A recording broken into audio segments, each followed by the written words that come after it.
76% des Américains vivent de salaire en salaire. Et 64% des Américains qui détiennent un business sont fauchés ou perdent de l'argent. La plupart des gens n'ont pas d'argent. Et ils ont accepté le fait qu'ils n'ont pas et qu'ils n'auront pas d'argent. Ils n'ont aucune économie. Ils sont constamment effrayés par l'argent. Ils dépensent plus que ce qu'ils gagnent. Ils ne savent pas comment gagner de l'argent et ils ne savent certainement pas comment le multiplier. J'ai simplement compris comment m'en sortir. Il est juste vraiment important que les gens comprennent que se plaindre n'a aucun intérêt. Si vous vous plaignez de ne pas avoir assez d'argent, travaillez plus. Si vous vous plaignez de ne pas avoir d'équilibre entre votre travail et votre vie privée, passez plus de temps en vacances avec votre famille. C'est super simple. Laissez vos actions dicter, au lieu de rester assis là et de penser que vous n'avez aucun contrôle. Envoyer nos enfants à l'école est une erreur, car ils deviennent faibles. Les pauvres seront toujours parmi nous, parce que ça commence là. C'est dans les mots, et les mots deviennent de la chair. Mais quand ils disent « je ne peux pas me le permettre » ou « je ne peux pas faire ça », ils s'enfoncent. Ils deviennent ce qu'ils disent. Les gens pauvres disent « je ne peux pas me le permettre, je ne peux pas faire ça, je n'ai pas le temps », parce que c'est une échappatoire. C'est plus facile de dire « oh, je suis fatigué alors, je ne peux plus aller à la salle de sport ». En fait, tu pourrais y aller. Mais non, je ne peux pas. Bien sûr, tu es trop paresseux pour y aller. Si l'amour fonctionnait, il n'y aurait plus de développement personnel. L'amour ne fait pas le travail. Ok? L'amour ne fonctionne pas. La religion ne fonctionne pas. Rien ne fonctionne, à part si vous avez l'estime de soi en tant qu'être humain. 86,6% de la population mondiale, donc à peu près 6,7 milliards de gens, sont malheureux. Ils sont prisonniers. Ils ne cherchent rien dans la vie. Ils n'ont aucun but. Parce que la plupart des gens vivent au jour le jour. La plupart des gens vivent d'un chèque de paye à l'autre.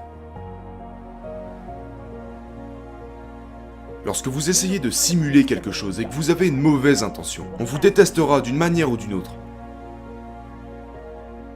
Je connais mon but. Alors de quoi est-ce que j'aurais peur ? Je veux construire le plus grand bâtiment de la ville. C'est ce que je veux. Et tu sais comment je vais faire ? En construisant le plus grand bâtiment de la ville. Beaucoup de gens veulent construire le plus grand bâtiment de la ville. Et tu sais comment ils veulent le faire ? En démolissant le bâtiment des autres. Oh, je ne serai jamais riche. Ou le préféré, les riches sont égoïstes. Ce sont les pauvres qui sont égoïstes, si vous y pensez, parce que pour être riche, vous devez donner quelque chose. Si vous trouvez le remède au cancer aujourd'hui, vous deviendrez multimilliardaire. Et voilà, vous êtes milliardaire. Non mais, je suis trop occupé pour soigner les autres. Je pense que je vais aller jouer au golf à la place. La pauvreté est transmise génétiquement. Et donc les gens qui sont assis chez eux en ce moment, et qui ont des difficultés financières, ou qui s'inquiètent à propos de l'argent, ou qui sont contents de gagner beaucoup d'argent, mais mécontents de faire ce qu'ils font, cela leur a probablement été enseigné. Votre super-ego a appris à trouver un travail, travailler dur, ou vous ne serez jamais riche, ou riche mais malheureux, ou peu importe. Tant que vous ne changerez pas votre état d'esprit, l'argent ne pourra pas vous aider. Correct. On peut le voir avec les gens qui gagnent à la loterie, et les gens qui touchent beaucoup d'argent. Ils ont toujours le même problème, parce qu'ils ont cette âme de pauvre. Si vous êtes pauvre, vous serez toujours pauvre. L'ennui et la drogue que vous devez absolument éviter. Parce que c'est là que les gens commencent à faire de mauvais choix. En général, c'est là qu'ils deviennent des consommateurs de déchets. Ils perdent du temps, ils se plaignent.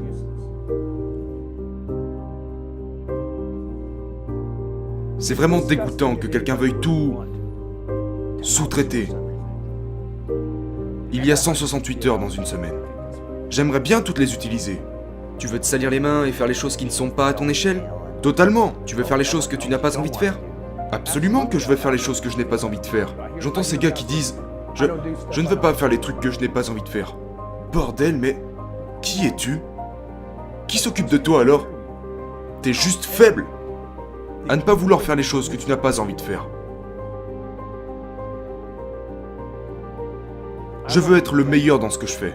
Et je sais, sans avoir lu un seul livre, que je dois consacrer du temps, des efforts et de l'énergie.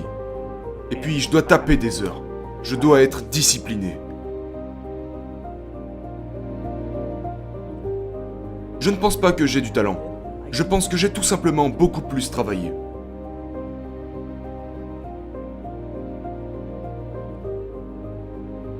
Par définition, vous n'avez pas de contrôle sur la chance. Et vos habitudes comptent énormément. Je pense que la raison pour laquelle elles valent la peine de se pencher dessus et de les comprendre, c'est parce que c'est la partie de votre vie que vous pouvez influencer et qui détermine également vos résultats. Ce n'est pas que de la chance, ce n'est pas que des habitudes. Mais la différence, c'est que vous pouvez contrôler vos habitudes contrairement à votre chance. La seule stratégie raisonnable consiste à vous concentrer sur ce que vous pouvez contrôler.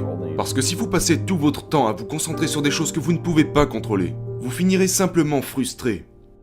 Et donc même si vous êtes talentueux, vous ne pourrez pas réussir sans avoir les bonnes habitudes. Parce que si vous n'avez pas les bonnes habitudes, les bonnes pratiques, les bonnes routines et rituels pour réaliser pleinement votre potentiel, eh bien, la plupart du temps, vous ne serez tout simplement pas assez bon. Vous serez assez bon pour le niveau inférieur. Mais une fois que vous arrivez au sommet dans n'importe quel domaine, tout le monde est talentueux. Et donc la seule chose qui vous distinguera des autres n'est certainement pas votre don naturel, mais votre capacité à vous entraîner, à pratiquer et à sortir du lot. Peu importe ce que j'ai pu faire ou accomplir, il y a encore tellement de choses à faire. Il m'a dit, si je dois t'apprendre les principes de l'argent, eh bien tu commenceras par travailler pour moi gratuitement. Et j'ai dit, pourquoi gratuitement? Il a dit, parce que si je te paye, tu penses comme un employé. Si tu apprends à ne jamais travailler pour l'argent, tu seras riche.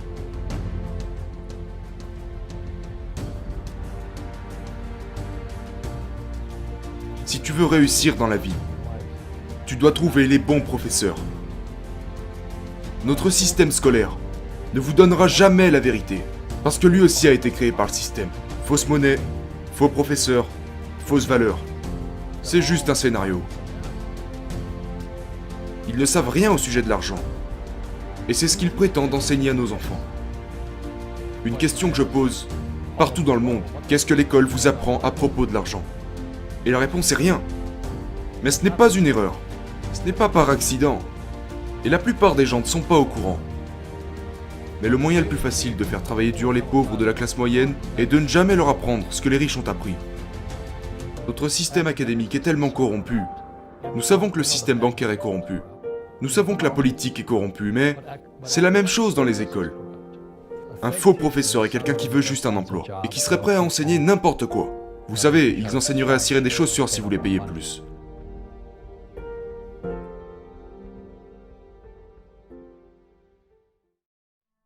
Souvent, les gens disent, vous savez, je veux plus d'argent, je veux perdre du poids ou je voudrais tel ou tel résultat. Mais la vérité, c'est que votre compte bancaire est juste le reflet de vos habitudes financières. Votre poids est juste le reflet de vos habitudes alimentaires. Vos connaissances sont le reflet de vos habitudes d'apprentissage et de lecture. Et donc, en fait, nous pensons que ce qui doit changer, c'est le nombre sur notre compte bancaire ou le nombre sur la balance. Mais ce qui doit réellement changer, c'est les habitudes qui précèdent ces résultats.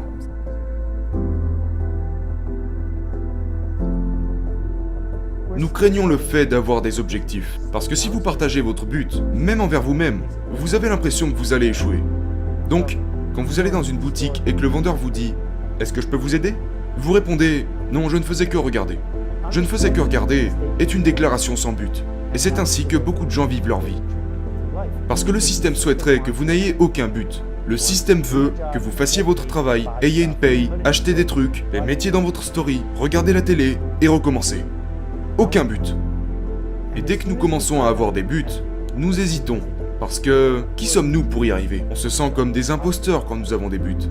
Mais, si vous pouvez annoncer votre objectif, cherchez à trouver qui vous devez être et ce que vous devez faire pour y arriver, et cherchez quel changement vous devez faire exactement. C'est ce genre d'action, que nous travaillons pour une entreprise ou pour nous-mêmes, qui fait que vous chercherez toujours à vous améliorer. C'est une série de choix à faire. Mais je pense que c'est plus facile si on a des habitudes. Les habitudes apportent des résultats. Les objectifs apportent des résultats. Mais vous ne pouvez pas avoir l'objectif d'écrire un best-seller parce que il manque des informations. L'objectif serait plutôt, je vais écrire tous les jours et je vais apprendre ci et ça. Et peut-être que les conséquences de ces actions répétées jour après jour donneront finalement un best-seller.